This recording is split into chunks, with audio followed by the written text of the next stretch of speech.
Naina Lal Kidwal is also standing by at FICCI, and those are interesting views that you're expressing. You know, is corporate India in a sense willing perhaps to respond to a suggestion that if you have black money accounts, you will voluntarily disclose them, and the state will have the right, if you do not pay, if you've not paid your taxes, to seize those accounts? No, if you haven't even declared, if you haven't declared them, yes, it becomes automatically state property. So you could go to Switzerland and say, look, these are the people who've declared their accounts. If you have any resident Indians who, you know, who are not on this list, that money is ours. Send it back to us. Do you want to respond to that, Naina Lal Kidwal? a wonderful suggestion. Very good. I'm just going to throw open that question to Naina Lal Kidwal. The discussion really is about black money and whether if accounts that are not declared should automatically be declared illegal. I do think that the government has to act on black money, and absolutely that if there are unaccounted accounts and unaccounted wealth, it needs to come in. I think the actions needs to be at many levels. A big effort was made to take the real estate sector into this over the last years, which I think is good. We should look at every avenue to be able to capture this, onshore, offshore, and in every way possible, and move forward rather than backwards. I think the important thing now is to learn from whatever you can as to how this happens, and make sure that going forward the processes are in place to capture this. And of course, the only way that happens is that you have to act in a manner that enables this. Unfortunately, what has traditionally happened is those of us that pay salaries and taxes, because we are already in the tax net, continue to see scrutinies and questions. It's never seen that no scrutiny ever produces any results. But so the time of the tax officer goes into frankly harassing taxpayers rather than widening the net. So I think that it is very important that we widen the net. India's tax ratio to GDP is shameful, and every effort has to be made to make this. It is a national mission, a national disaster if we don't achieve this. Thank you. So clearly, ma'am, you're expecting, right? Rishika, more specifically, the suggestion which has been put by the likes of Prashant Bhushan and others are, if there are foreign bank accounts, freeze them and they automatically become part of state property. Would FICCI and other organizations be willing, and if not declared, if they are illegal, freeze them and make them part of state property? She's gone.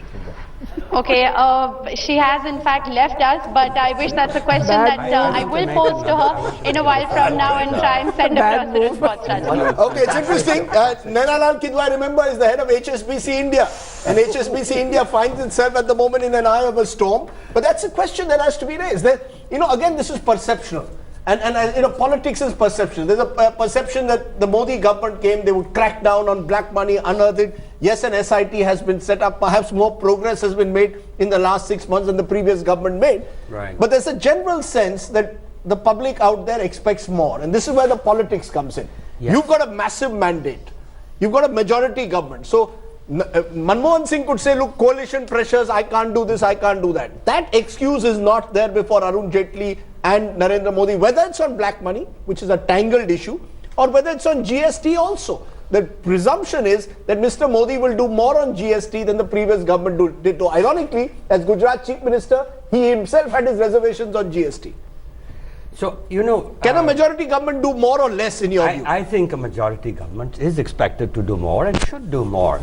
And certainly one area, the idea that if there is illegal money, unpaid tax money, non-declared money, which that should be dealt with very harshly, and this government has got the capability and the will to do so. But you see, we have to also change the rhetoric of the country. That's what concerns me in today's debate, as I've been listening here to the left and the right. That frankly, as I was saying, 20 years after the reforms, the rhetoric of the country has not yet changed.